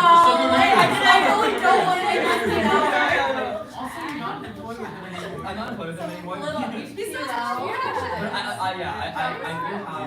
have connections with like the hiring, the early talent coordinator or talent manager, whatever it is. Network. But overall, yeah, just like if you actually are really interested in a field that's not design at all related, network with someone. As like we all said, just maybe talk to the coordinator or the hiring manager of that field and just like, hey, I know I'm not in this role, I'm not in this field, but I really enjoy it and like state reasons why. They might actually consider you, like, they still consider you, because even in my interview process, they kept asking me questions about like, oh, when have you done quality assurance before? I'm like, okay, technically I've never done it, but the closest I've done it was user experience. I've user tested before, or I've asked people to test for me. And they're like, oh, talk more about that, because that is very similar to quality assurance, and they really like, okay, you really like that. So I would say if you have related things, maybe you're not, as I said, you're in GBDA, but really want to do some sort of software eng. Most people, they usually want software eng, but like if you're very dedicated to software eng, you really want that job, but you're in GBDA, like state reasons what you've done and how it will apply to the job. Because then you're like, okay, wait, this is still feasible, and honestly, this would be like really cool, something like that.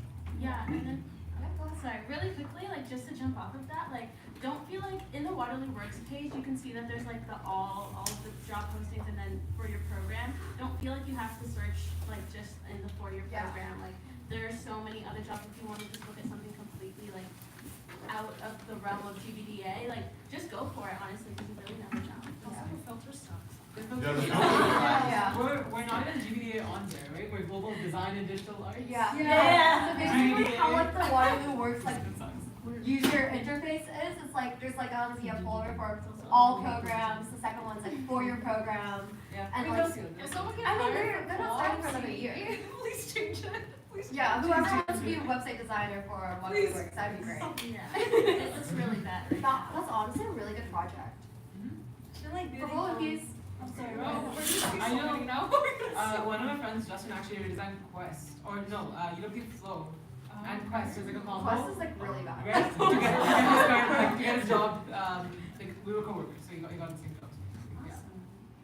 Yeah, Veronique, you had something? I think building on Aydan's point, because I wasn't working in the design or like business position as well. I'm more like data analysis and like product management as well. So the previous intern that's in my row were like all from Eng. Like all of them were from Eng. I'm the only art student on the team, and I'm the first one. So like my manager really had a hard time like talking to me at first, because like she used a lot of like technical terms I didn't understand her at all. So like after like I think throughout the term, like I get to learn a lot about like product management, and also I get to learn a lot more about like coding and stuff, which I never get to learn in class. So like don't be afraid to like go out of the field and make sure that you explore the chance that you have.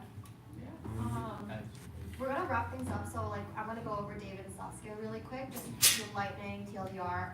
So David, you talked about your unique take on like your job is like the difference between like the corporate like student like labor job. Like you want to talk about your different experiences within different fields. TLDR. I think when I do filmmaking on the side, it's very different because you don't have a timeline to follow. You kind of like do your own thing. Like when you're creating these projects on the side, you're not really given like an outline. And so when you're looking at like, how do I say this correctly, effectively?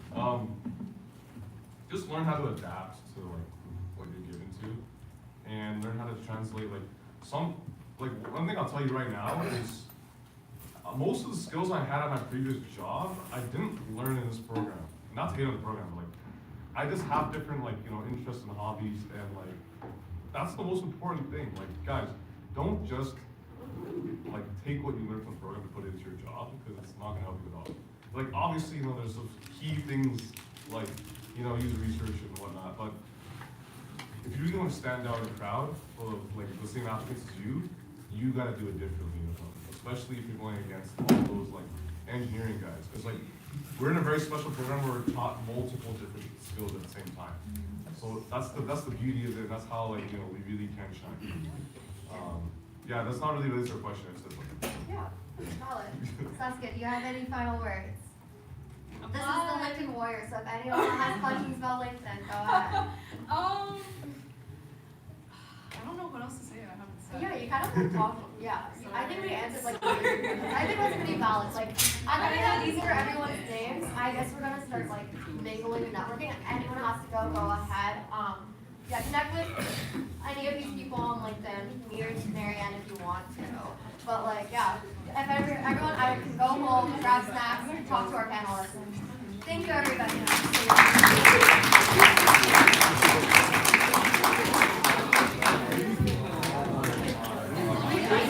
Everyone clap again, clap again, clap again, clap again, clap again!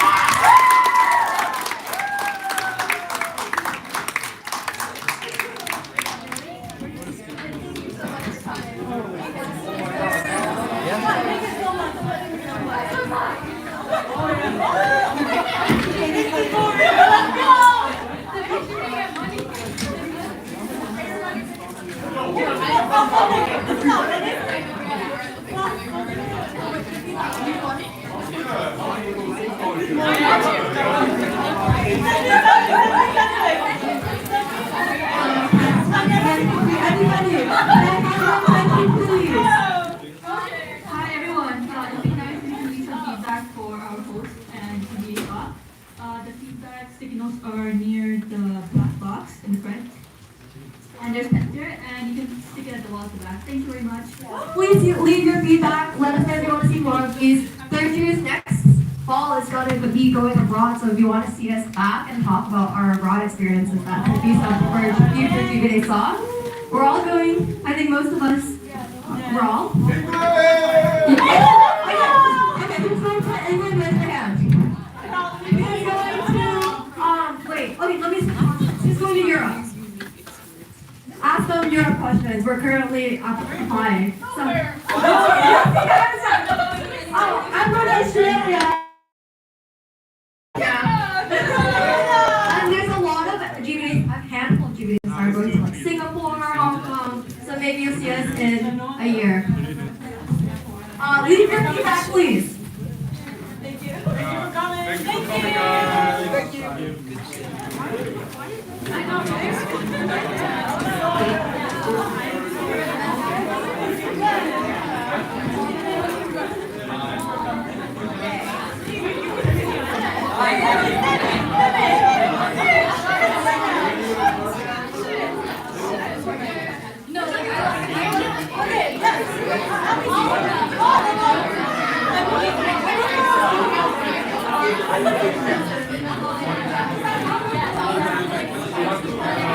Okay.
Resume